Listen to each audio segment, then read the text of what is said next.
Hey folks, this is Mike Tango Whiskey, the prepping channel for the meaty part of the curve, the 68 percenters. Welcome back if you are one of my subscribers, and welcome to the channel if you are new. This is a channel to help keep fear and fantasy out of prepping. And today I have a video for you about timepieces for preppers, okay? So before I jump in, those of you that don't want to hang around and hear me babble, I get a lot of that in the comments. Like, you talk too much, get to the point. This watch, automatic watches suck.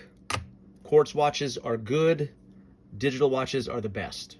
That's my opinion on what preppers need from a timepiece. And these are also priced, all of these were under $100, whereas these sometimes cost way more than that. So I think watches like this can provide an extraordinary amount of value and capability for a really good price. And I think that's mostly for us that are right in that meaty part of the curve, the 68%, right? So having said that, I'll kind of jump right in. I've got a few models on the table here, or on the rail here, but I want to talk real quick about what we're not going to cover. The reason I don't recommend watches like these. This is the watch a few years ago, maybe about a decade ago. I had a watch problem. So this is a cool watch. This is a Seiko quartz watch. This is a dive watch. When my father, he got sick and died of cancer in 1999, I took this from his garage, and I've kept this ever since. It's a really great little watch. It's a dive watch. And you want to hear something spooky? This watch stopped working on the day that he passed away, on August 1st, 1999. So I had to replace the battery and get it all squared away again. I'd like to send it off to get it refurbished, but I just haven't done that yet. But this is a great watch. Now this one is quartz driven, so it lasts a really long time. It is battery operated, but it lasted more than 10 years on that one battery. But this is kind of the watch that started my sickness. So I fell in love with dive watches, and quartz is not that popular anymore. So a lot of dive watches have moved to more of what's called an automatic movement. So this is driven by battery. It's quartz powered and by a battery. This guy is what's called automatic, and meaning there's a little swing mechanism inside the back of it. And as you wear it, it moves, and as that mechanism swings, it winds it up and charges it. So on the surface, that sounds pretty cool, right? No battery, you don't have to be in the sun. As long as you're wearing it, it's staying up to speed. It's staying charged. But inevitably, when you get into automatic watches, you start buying more automatic watches. And the second you take this off and leave it on your desk, next to your bed, in your case, whatever, it begins to slow down. It dies. So this stays, I wear this as basically like a dress watch. This is some Amazon knockoff, and it was given to me as a retirement gift from the military. I use it as my dress watch, which is cool. I love this watch. It's nice. It's shiny, all that stuff. But every time I go in my box to get it, I have to reset it. I have to change the date, bring it up to speed, shake it around a little bit to get it, all ready to go again. And as long as I'm wearing it that day, it's great. But it's, when I take it off 2 or 3 days later, it's dead again. So that's kind of dumb. And I had a collection of about 10 to 12 Seikos when I had my sickness. And the thing you have to do when you get a bunch of automatic watches is, now to keep them wound, you need to buy a special box. So they make these boxes where these fit in these little slots, and then the box turns your watches for you. So you have this big box that holds 10 watches, and it turns them into... It got very complicated, very expensive. And then you inevitably start looking at $200 watches and $300 and $400 and $500 watches. And then you start thinking, $1,000 is not that much, really. So I stopped. Years and years went by, and then recently I started going back. I was like, you know what? I was down to this watch, a dress watch, and then my father's watch. So I only had 3 when a few years after I retired, and then this guy. I had about 4 watches, and I thought, I'm gonna get back into watches. I need a couple Seikos. I got the bug again. So I went to Amazon to look for some of the basic Seiko dive watches that were $200 when I stopped wearing them. Now they were like $300 and $400. And the watches that were $300, the really nice ones, were now $600. So that was unsustainable. I was not about to get back into watches and start buying $500 and $600 watches. So I switched to digital. So here's kind of where I started. I had this watch for a lot of years, and it's a really good watch. So I started to upgrade. So this was the first watch that I bought after having this one. And you know what's funny? All those years that I wore all those fancy watches, I had a watch for every day of the week. I would wear one on Monday. I had a Tuesday watch, a Wednesday watch. And when I was in meetings, I would sit purposely so my watch would be on the table, so people could sit waiting for somebody to comment. And they never did.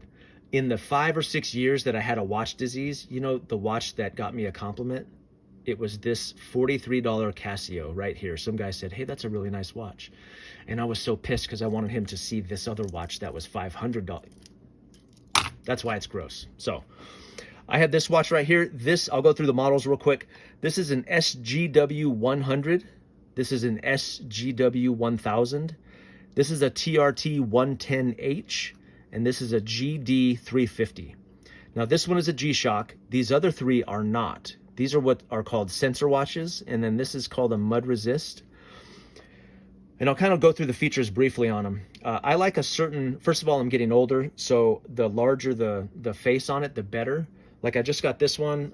This one's not on the table because I haven't used it very long, but this one is called an AE 1600H, but look at the size of those numbers. So the older I get, the bigger I want the numbers to be, and this one is huge, so this is like an old man watch. But these are pretty nice too, these movements here. I can't really do the G-Shocks with the real small letters or small numbers and the inverse face, the negative face, the dark face. I just can't see all the little fine stuff in there anymore. So this is pushing it too. But anyway, so these two watches right here are really cool because not only do they keep really good time and they have what I consider an important function, which is a stopwatch, and I'll talk about that. These have additional sensors in them. So this $43 Casio right here, this SGW 100, has a compass in it. So you go through the modes, right? So right on the face there, it has the date, the day, the time, the seconds, different times. Then it has a stopwatch. This is my favorite feature. I really use the stopwatch a lot, and we'll get into that, why I think that's a good idea for people who are into preparedness. Timers, and then alarms, various alarms. I think there's 6 alarms on this guy. But it also has a compass feature. So in my videos, I was getting criticized, hey, you should carry a compass. How about a button compass or a lens addict compass or whatever? They make watches that have compasses in them. So this is really a useful feature if you don't want to carry a compass in your kit. So this is kind of cool. This one is a little bit of an upgrade from this one. This is the SGW 1000. Now, the feature set is very similar in that it's got the stopwatch that I like with the 4 digits. It's got a timer on it, alarms, times around the world. Again, there's 2 different time settings you can do. And then I like how it's a different tone too when you get back to the main screen. So in the dark, beep, gets to the right time, so you know it's on the right time. Also, these have lights too. So this is a light here. This one is lit up through here. See if I can turn the lights out for a second. Let's do this. Let's do this guy like this. That one there. That one's really nice on your eyes at night, which is kind of cool. This guy, that's pretty good. This guy is a light right there. That one's good. And then this guy's the same right there. So really nice light features. They're not too hard on the eyes at night, which is kind of a big deal if you wear your watch throughout the night. I hate looking at my watch and being blinded. So 2 sensors. This one has a compass in it. This one has all of the features that this one has. In addition, it has 3 sensors. This watch I found on a New York watch website. I think it was creationwatch.com for $73. Now that was on sale, but you can find them under $100 all the time. But it has 3 different features on it. So it has an altimeter. It has a barometer, which is really cool because you can kind of gauge the weather that's coming or going. And then it has a compass, which is pretty awesome as well. So this is a really cool watch. It's got a bigger face, so it gets scratched a little bit easier, but this is a really nice watch. Now, what I don't like is if you're wearing gloves with this watch, and you'll see this on some G-Shocks as well, it has a sensor button on the side right here. I've grown not to like that button because when I'm wearing a glove and I ratchet my wrist back, it'll set that barometer. It'll hit that button so it's off the time. So that's a little annoying, whereas these other ones don't have that. So, but the capability on this is incredible for a sub $100 watch. These two guys, so these two are sensor watches. These two are, this is a G-Shock, this is a mud resist, but both of these have something called a vibration alarm. So it has a silent alarm that vibrates with you can set it to vibrate with your alarms, which I find really appealing. It wakes me up better at night. I don't like the beeping in my ear if I'm wearing it during the night, or if you need a silent mode for whatever reason, you're in a quiet place or you're trying not to get noticed. The vibration alarms work really well. This one is relatively new. It has pretty much the same features. So main time, my son used it, so he put it on quiet. It's got a countdown or timer. It's got a stopwatch, and then the alarms, of course, and then back to regular time. This guy, this is probably the one I wear the most. This is the GD350. So this is the TRT 110H, the GD350. I like this G-Shock the best. It seems the beefiest and the most capable. It's got world time, alarms, stopwatch, timer, and then back to the regular time. So I've become very, very accustomed to these features on here and kind of this same sort of function set on these watches. So I tend to lean towards the ones with bigger type and also with the stopwatch feature that I really like. This G-Shock, this one's around $90. So this is probably the most expensive one on the table. And it's also the beefiest. So let me talk briefly about kind of the form factor. I didn't like this at first because of how bulky it is, how far it sits off the wrist. And I was hitting it on doors and all this other stuff. So I got this little frame for it, which makes it look cooler, but it does protect the face a little bit better. This guy is nice and thin. So this one's a little bit better. This one is really thin for a sensor watch, which is cool because it lays nice and flat. But again, it's a bigger face, so it's broader left to right. This is the smallest one of all of them. This is the slightest of all the watches on the wrist. It feels the smallest, which can be kind of cool. Like if I'm wearing a dress shirt or a shirt with long sleeves, this is the watch you want. This is terrible under a sleeve because you can barely button the sleeve, and then when you button it on the front and it won't pull back. So if you're dressing up, you want a watch that's a little bit flatter on the face, something that's a little bit thinner because it just wears better.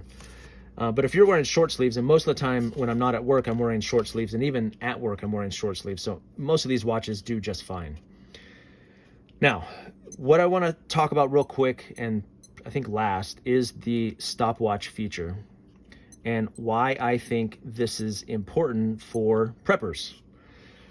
So I think it's good to have access to the time, number one, right? So I think people should be wearing watches.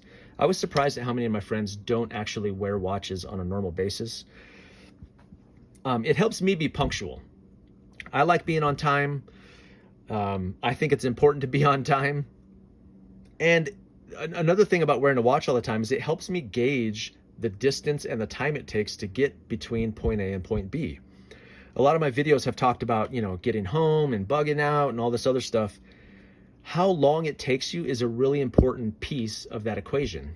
So knowing exactly how long the drive takes you from door to door, from home to work, how long it takes you to get down to the store if you're walking, how long it takes you to get to, a friend's house on foot or on bike or in your car. I think the timer feature is, it's kind of weird. I find myself timing the distance. Like when I'm at work and I'm walking from one spot to another spot at work across, it's a big place where I work. It's spread across like 150 acres. When I'm walking from point A to point B, I will time myself to see how long it takes me. I think that's an important part of kind of an area survey. It's a piece of intelligence that I think is valuable for people who are into preparedness. In rule of law, it helps me be on time, which I think is important.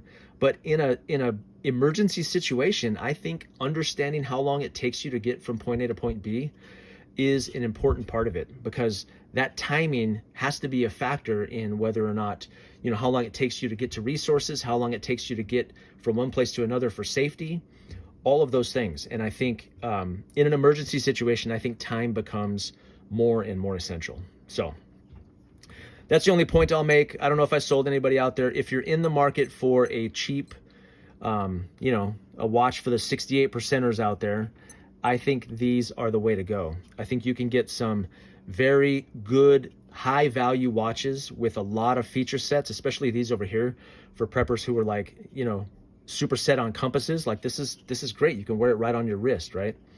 These are some really great options that are under $100 and provide a lot of punch and a lot of value for what they offer. So that's all I wanted to talk about today. I appreciate you guys. Remember, automatic watches are dumb. This one's cool because it belonged to my dad. Quartz watches, this one's really reliable and these are pretty cool. But I think the biggest bang for your buck is going to be in this set of digital watches. And Casio is kind of the king of the digital watch for the most part. I know Sunto and these other companies have come out with really fancy Garmins and better cool ones, but you know, that $300 to $400 price range, it's just, I just can't justify that. So I think this is a great option for folks who are into preparedness and are looking for a timepiece that provides great value. So, all right, that's all I have for now. I wish you all the best, and let's keep fear and fantasy out of preparedness. I hope you guys have a great day. Peace out.